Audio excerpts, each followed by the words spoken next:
life that we have.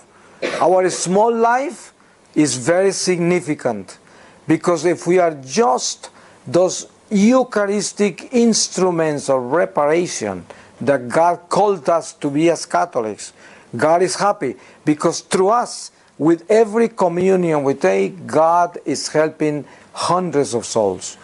When you take communion, many people are dying at that very moment. And many people are in danger of condemnation when you take the host. And probably through that communion, if you are faithful to God and you are at peace with God when you took that communion, the Lord is able to rescue a soul or many souls with that communion, in the silence of your little life. That's why there is no such a thing as an insignificant Catholic life.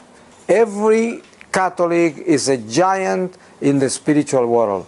If we are aware of who we are a very important instrument of God.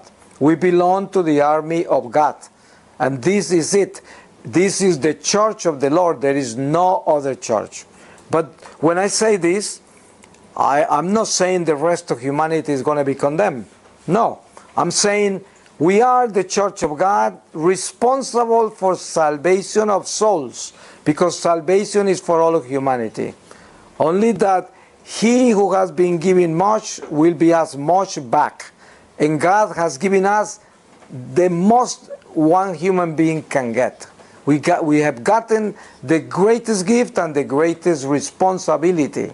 And we're going to be asked for that when we appear before the tribunal of Jesus. And we have to be aware of that, because we received an amazing gift by being Catholics. So a simple Catholic, a small Catholic, an obedient Catholic is a very powerful tool.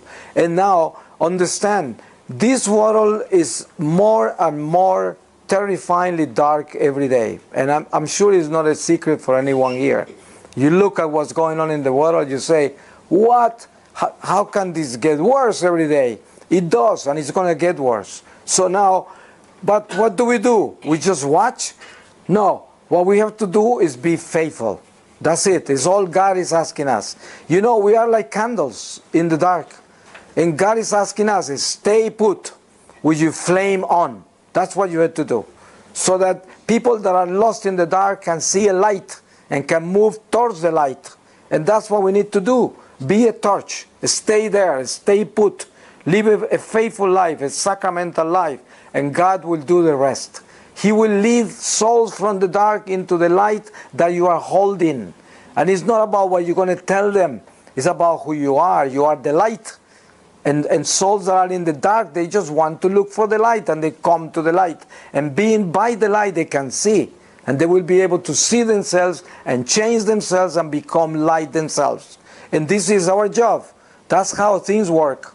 And God is enabling us to get that done.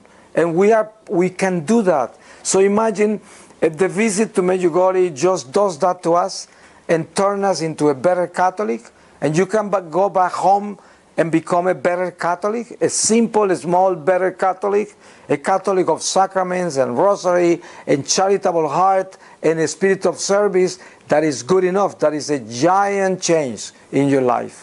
When you go back and you stop being self-centered, and you begin living your life for God and for others, for your neighbor,